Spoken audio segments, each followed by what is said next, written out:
Hi, my name's Kurt Robinson. I'm a professional tennis management student here at Methodist University, and today we're going to work on forehands.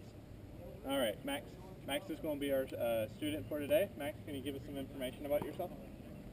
Hi, my name is Max Mancini. I'm a student at Methodist University and play on the varsity team.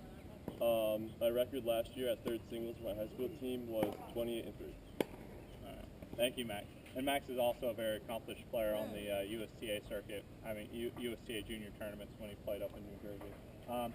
Max, for your since we're doing ground stroke, especially on the forehand side, what do you think you need to work on today? I think I need to work on keeping my head still. All right, so that can be a big problem, especially for really fast racket head acceleration. We tend to lose control over our head. So what I'm going to do is we're going to start really slow with just some basic ground feeds, so Max, so I can really try and pinpoint the problem here. All right, Max.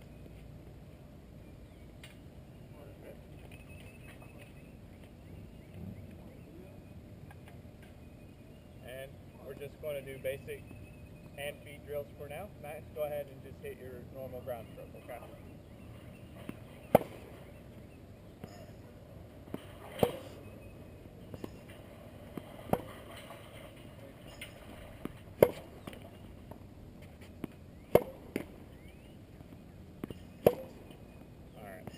Max has a really good forehand already. So since he says he needs to keep his head still a little bit more, one of the biggest things that happens when we move our head is when we meet the ball late.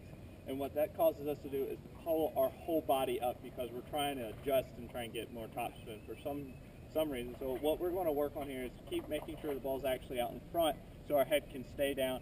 And then you actually want to turn your head only when your right shoulder hits your chin. This also applies to the backhand side. Same thing when you hit a two-hand backhand. When your left shoulder hits your chin, then you can move your head. Okay, Max, does that make sense of what you're going to do? Yes, it does. So, for the very first basic drill of what we're going to do, I just want you to catch the ball with your left hand. Set up, catch it with your left hand, okay? There you go. All right. Now you see how Max is actually catching the ball right out in front, his right shoulder's back. So when he goes ahead and does a dry swing right now, can you do a dry swing for me right here? Nice and slow. He's going to swing, and right there, his shoulder's not actually touching his chin, but it's just at the right contact point with the follow through where he can actually lift his head up. Roger Federer does a really good example of this, and I think this is why we can say safely to say he has one of the best forehands in the tennis world. All right, Max. Why don't you go ahead and just practice this one more time for me?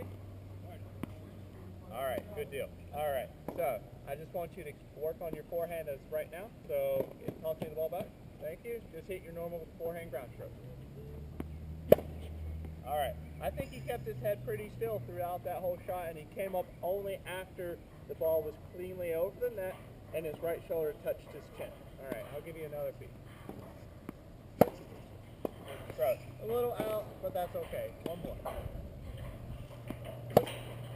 Alright, one more. Let's get it in this time. So we really want to make sure we get a little bit more brush on it because you're pushing a little too much. Okay? Much better. As you can tell, that ball has plenty of height clearance and it dips straight into the court, and that's what we want. So the two tips that we're going to take out today, we want to make sure that the ball is actually out in front so we do not cause a leaning back motion.